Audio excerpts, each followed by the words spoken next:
I've just arrived at Kerry Williams' house and shop. As you can see, he lives in the upper valley of Hood River. It's cherry blossom time here in the spring. There's his house, and there's his shop, converted garage. And I'll show you, you know, we've got the most creative people working for us. We had a neck that cracked during the end process of shaping it, so it was a throwaway, and we went to throw it away, and one day it was gone out of our basket, and there it is, and he's using it as his door handle, and it really makes me mad because I didn't think of it first. I want that door handle. And here we go inside his shop. There's Kerry right now. 1 second, 1 second.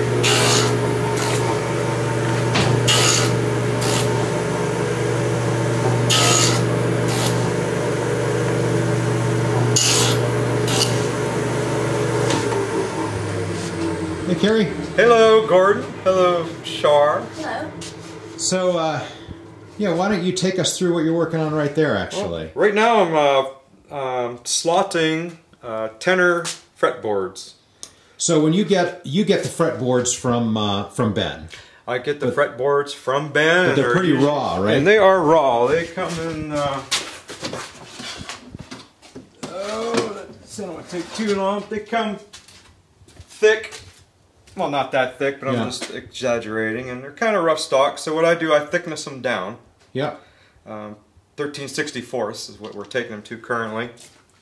And after we're done with that, get the thickness.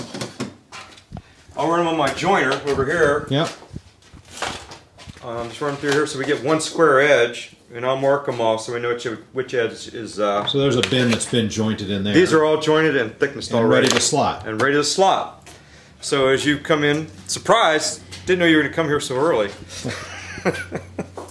You see, I was just running this on the table saw here with a little fret saw, just a itty bitty little blade. Yeah. We take this 1/8 to depth. Nice. So you slot them, and all using our laser cut fixtures there, the plastic fixtures. That's correct. Yeah. And I have couple different jigs for those. I got one for tenor and soprano, one up there for the baritone concert. So once they're slotted, then they go back to Ben, and he does the tapering and he does the tapering, the dots, right, and the radius, right. Okay. which you probably seen. So, I think they're going to Ben's house next week. They are. So they are going. now you also do necks. Also do the necks. So show us what you get from Ben. Okay. He gets the big pieces of mahogany. I kind of had it all set up. See, we typically get this in 8-10 foot lengths, which are, you know, mahogany, and we also get the Port Orford cedar. Ben will usually take it, and he has a huge joiner, so he can join this side and this side. Then he gives them to me. I'll proceed to cut them out in smaller squares, where I can take these templates over here. And I just want to say the advantage of the square is kind of cool, because with the ukulele we start with a neck that is as wide as it is deep, and that way you can turn it so that you've got vertical grain, which is what you always want in the neck. That's what we shoot for in the neck here. You can probably see this is going to be a concert neck, but you can see the grain. This will be the top of the neck here. Yep. Nice. This is it. And we nest them when we make these. Show that, please. So basically, here's how I grabbed a couple of the templates out already to show you. This will be too small. This is a tenor, but that's okay. You get the idea here. Oh, we can do it over here actually. This is for a baritone. So we take one and we draw this here. We turn it around. We draw it here. So you're going to get two necks nested out of that. We get two necks out of each block of wood that we come up with. Basically a 3x3 block. Yes, which I take it over to the lovely little bandsaw that the company provided it. It's a nice little jet, and we take and we cut it out. Basically we get, I don't have one that's not all shaped up. We get the basic shape of the neck. I created a jig that will do this angle here. Yep, that 15-degree headstock 15-degree headstock angle. And so that whack that off. And we take it over to the dovetail joiner, which is over here. And this is pretty clever. I just have to show you. So I think this is your design, Gordon. Maybe you and Ben? Well, no, you know, that's a pretty common design for a dovetail fixture. Ben did the vacuum attachment, which I think is super cool. Yes, the vacuum attachment. So what we do first, prior to dovetailing, we'll cut this slot in here that we put the truss bar in later. But it also fits right on this little spline here. We can stick it up there. Yeah, it's beautiful because it registers the center in there. It registers the center. We take this router, run it around. We've got this nice dust collection system here.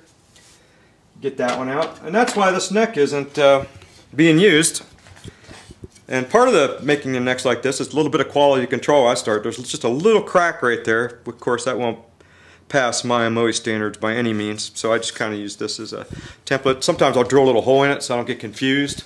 Nice. Oh, that's a bad neck. So yeah. I'll put that on there. And then you also do the end blocks. The end blocks.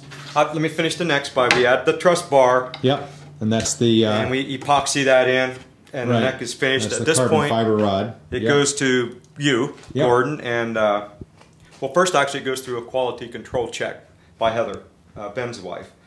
Once at this point, quality control, it's ready for Aaron and Gordon to carve into your beautiful headstock.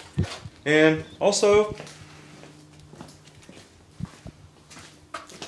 one of my favorite jobs is, I don't know why I like doing end blocks and tail blocks, I mean neck blocks and tail blocks, but these are our different templates. Each one, the concert, the tenor, soprano, baritone, each have their own. And I think one of the cool things here is you take some of the wood that you cut out from the neck, right? Yes, the necks. Well, like some of the pieces, these are all going to be blocks.